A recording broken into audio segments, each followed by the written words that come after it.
बारे में मैं जानती हूँ कि आप सबको इसके बारे में बहुत कुछ पता होगा। आप ये भी जानती होंगी कि एनीमिया का जो माप है, हम कैसे पता लगाते हैं कि किसी को एनीमिया है या नहीं, वो हम हीमोग्लोबिन के स्तर से मापते हैं। हीमोग्लोबिन ये दो शब्दों से बना है, हीम और ग्लोबिन।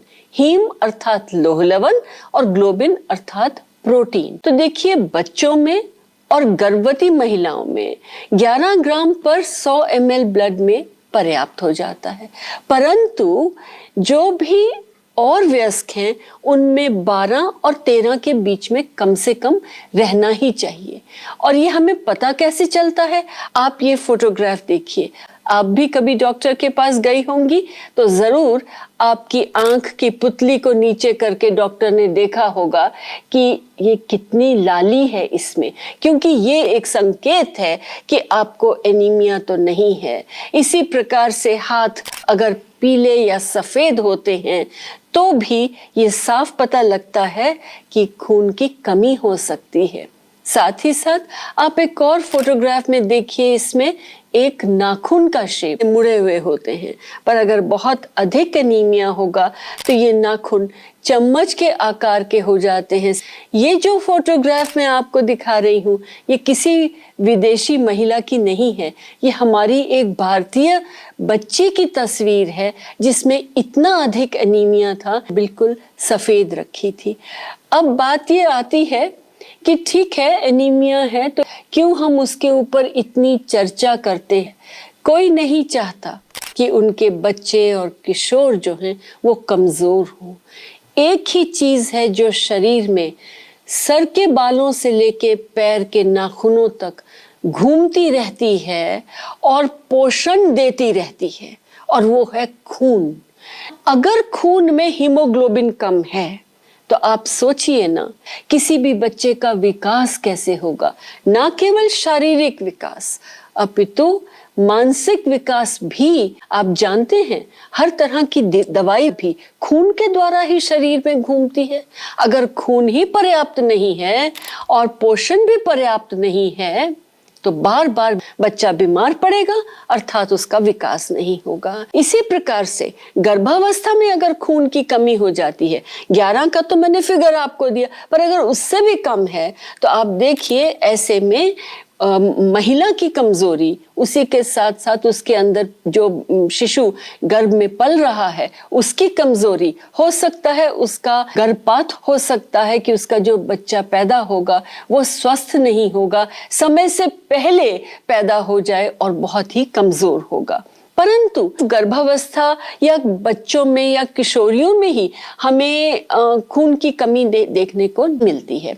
चिड़चिड़ापन, हृदय की तेजी से धड़कन होना, थोड़ा सा काम करने में थकावट हो जाना, थोड़े से काम करने में सांस फूल जाना, ये एक बहुत बड़ी समस्या होती है। और पैरों में सूजन। पैरों में सूजन क्यों होती है? क्योंकि मैंने बताया हीमोग्लोबिन है, ग्लोबिन प्रोटीन है। अगर प्रोटीन की कमी होगी पैरों में सूजन होगी, और अगर हीम कम है तो फिर सांस भी फूलेगी। ये प्रश्न मेरे से पूछा है कई कार्यकर्ताओं ने, सांस फूलने का हीमोग्लोबिन के साथ क्या कनेक्शन है? देखिए, खून में है हीमोग्लोबिन, हम जब सांस लेते हैं तो हमारे अंदर ऑक्सीजन जाता है, ये ऑक्सीजन हीमोग्लोबिन के ऊपर चढ़ती है, ऑक्सी हीमोग्लोबिन बनता है। और जब हम काम करते हैं, मैं हाथ हिला रही हूँ, बात कर रही हूँ, तो खून से ऑक्सीजन निकल रही है जिससे मैं ये काम कर रही हूँ। तो अगर हीमोग्लोबिन ही कम होगा तो पूरी ऑक्सीजन तो आपके शरीर को नहीं मिलेगी, और फिर हम तेज तेज सांस लेंगे, इसीलिए हमारी सांस उस समय पे तेज चलती है। जरा सा काम किया, थकावट हो गई, लगता है दिल धड़क रहा है। तो इन चीजों का हमें जानकारी होनी चाहिए ताकि आप ये बातें समझा सके। फिर ऐसे कौन सी खाने वाली चीजें हैं जो आपके आसपास आसानी से मिलती हैं और जिनसे आप ये भी इंश्योर कर सकते हैं कि खून अच्छा स्वस्थ बने। तो अगर हम प्रोटीन की बात करते हैं तो देखिए, दूध दही, आपके आसपास जितनी दालें हैं, लोबिया है, मोठ है, काले चने हैं, मूंग है, इन सब का उपयोग कर सकते हैं। मूंगफली का उपयोग कर सकते हैं, फुटाने या भुने चने का उपयोग कर सकते हैं। इसी के साथ साथ आप जानते हैं आयरन फोलिक एसिड की टैबलेट दी जाती है। तो जितनी भी हरी भाजियां हैं, खासकर सरजने की फली, सरजने के पत्ते जो हैं, हरी भाजी है, लाल भाजी है, मेथी, पालक, चौलाई, इन सब का उपयोग किया जा सकता है। इसी के साथ साथ ये ध्यान देने की आवश्यकता है कि खाने के साथ खटाई वाली वस्तुओं का उपयोग करना बहुत जरूरी है, क्योंकि विटामिन सी या खटाई के बिना से आयरन अवशोषित नहीं होगा, शरीर उसका इस्तेमाल नहीं कर पाएगा। और इसीलिए खाने के साथ में हरी चटनी, नींबू, आंवला, अलग अलग तरह के बेर, अमरूद, इन सभी का उपयोग, और तो और हरी मिर्च में विटामिन सी बहुत होता है, तो इनका उपयोग करने से आपके खाने में जितना आयरन है वो बहुत अच्छी तरह से अवशोषित हो जाएगा। ये जो चीजें मैंने बताई हैं, ये तो बड़ी आराम से, आसानी से मिलने वाली वस्तुएं हैं।